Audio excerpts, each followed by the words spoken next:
नाज़रीन, UK government की तरफ से एक बड़ा ऐलान। हर बंदा वो जो था परेशान, उनके लिए खुशी की खबर। वीज़ा अप्लाई करने के लिए टाइम को एक्सटेंड कर दिया गया। 1 साल मजीद आपको मिलेगा।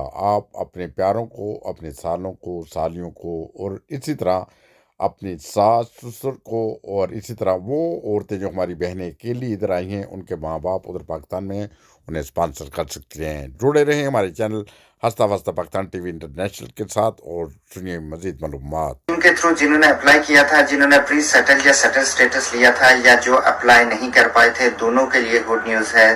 फाइनली यूके गवर्नमेंट ने जो डेडलाइन थी 30 जून 2021 उसको एक्सटेंड कर दिया है। बहुत से लोगों की जो थी कंप्लेंट्स आ रही थी कि वो किसी भी जेन्युइन रीजन कोविड-19 की वजह से अप्लाई नहीं कर पाई, या कुछ और जेन्युइन रीजन थी जिसकी वजह से वो 30 जून 2021 तक यूके के लिए जो ईयू सेटलमेंट स्कीम थी यूके में, उसके लिए प्री सेटल के लिए वो अप्लाई नहीं कर पाए, तो ये डेट एक्सटेंड की जाएगी। फाइनली यूके गवर्नमेंट ने ये डेट एक्सटेंड कर दी है।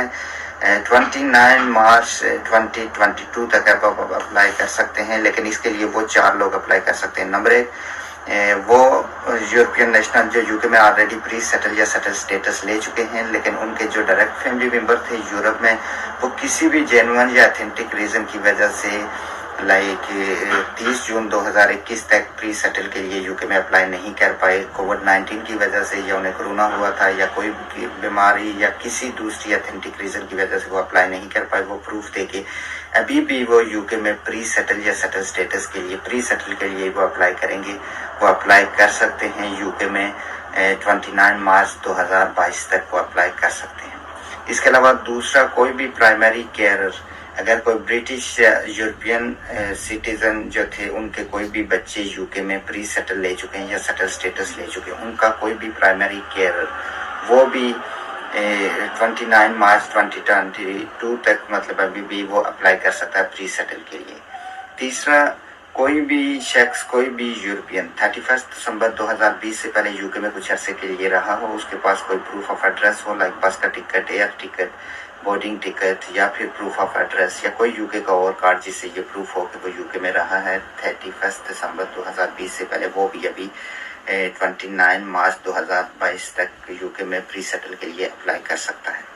इसके अलावा कोई भी ब्रिटिश नेशनल जो यूरोप में रहता था विद फैमिली, वो अभी भी वो मूव नहीं हो सका किसी भी जेन्युइन रीजन की वजह से 30 जून 2021 तक, तो वो तो खुद तो अभी भी आ सकता है क्योंकि उसके पास ब्रिटिश नेशनैलिटी है किसी वक्त भी, लेकिन वो अपनी फैमिली को, जो यूरोप में उसके साथ फैमिली थी, उसकी डायरेक्ट फैमिली, उसको भी वो अभी भी यूके में ज्वाइन करवा सकता है 29 मार्च 2022 तक प्री सेटल के लिए उन्हें अप्लाई करवा सकता है। तो ये बहुत ही ग्रेट न्यूज़ है उन तमाम लोगों के लिए जिन्हें किसी भी जेन्युइन रीजन या अथेंटिक रीजन की वजह से वो 30 जून 2021 तक यूके में प्री सेटल के लिए अप्लाई नहीं कर पाए, वो अभी भी उनके पास चांस है कि वो अप्लाई। नाज़रीन, हमारा काम है बर वक्त आपको इतला देना, मगर अप्लाई आपने खुद करना है। फिर एक दफ़ा बता दूं, आपने सालों को, सालियों को, या इसी तरह सास ससुर को आप अप्लाई कर सकते हैं जनाबे वाला। और इसी तरह वो हमारी बहनें जो जिनकी शादी ब्याह करके यूके में आई हैं और उनके वालदेन पाकिस्तान में मौजूद हैं, वो अपने वालदेन को, अपने प्यारों को स्पॉन्सर कर सकते हैं। मज़ीद इंफॉर्मेशन के लिए जुड़े रहें हमारे चैनल हंसता वस्ता पाकिस्तान टीवी इंटरनेशनल के साथ।